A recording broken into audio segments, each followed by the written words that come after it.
हरियागंज नाम का एक गांव था जहां जयपाल ठाकुर नाम का एक बाहुबली रहता था।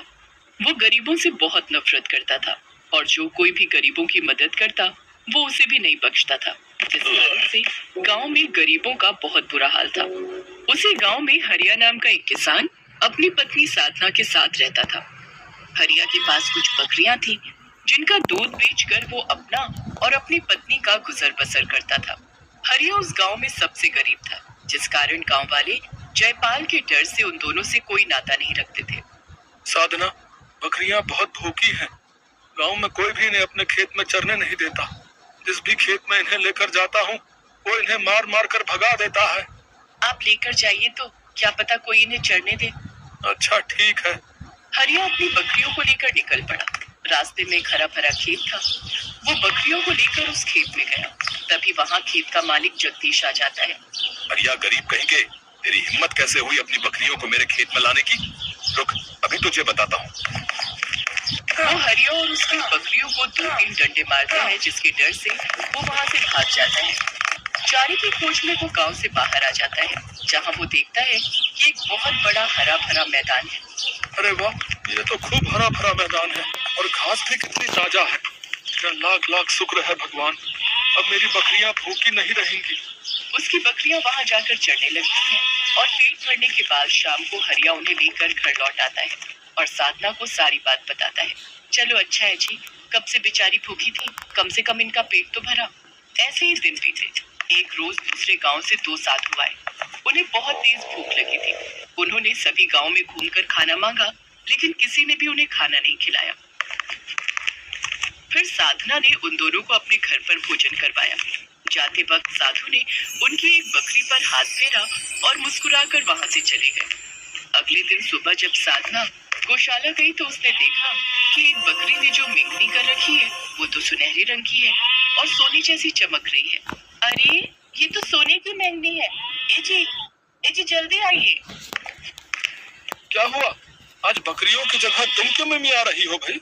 ये देखो बकरी ने क्या किया है। ये तो सोने की मेंगनी है। इसका मतलब साधु जी ने जो कल बकरी के सर पर हाथ फेरा था वो उनका चमत्कार था और उसी चमत्कार की वजह से इसने सोने की मेंगनी दी है। मैं अभी से बाजार में बेचकर आता हूँ।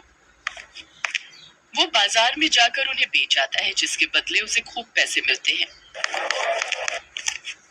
इतने सारे पैसे अब हम भी अमीर हो जाएंगे जी और हमारे बुरे दिन खत्म हो जाएंगे।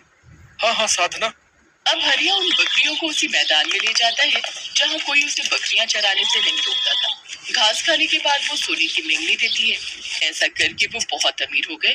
गांव में सभी उनके बदलते दिनों को देखकर हैरान थे। न जाने कौन सा खजाना हाथ लगा उन गरीबों के पास। कुछ महीनों में ही वो कितने अमीर हो गए।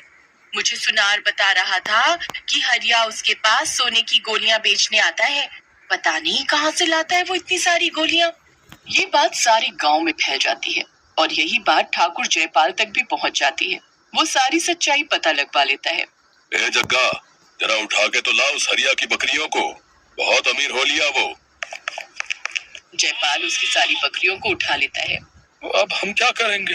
लेकिन जब वो बकरियां जयपाल के पास जाती हैं, तो जयपाल उन्हें खूब खिलाता पिलाता है, लेकिन वो सोने की मेंगनी नहीं देती। उस हरिया ने हमें बेवकूफ बनाया। चलो चलो अभी उसके पास इन बकरियों को लेकर। जयपाल उन बकरियों को लेकर हरिया के घर जाता है। अरे ओ हरिया, बाहर निकल। तूने हमसे झूठ कहा कि ये बकरी सोने की मेंगनी देती है। जग्गू, मंगा, इसके झूठ की ऐसी सजा दो इसे कि ये हमेशा याद रखे। नहीं, हम झूठ नहीं कह रहे मालिक, इन्हें कुछ मत करिए। तभी वो जादुई बकरी सोने की मेंगनी कर देती है, जिन्हें देख जयपाल हैरान रह जाता है। वो उन मेंगनी को हाथ में उठाता है तो वो सोने की नहीं रहती। ये सब क्या हो रहा है भाई आखिर?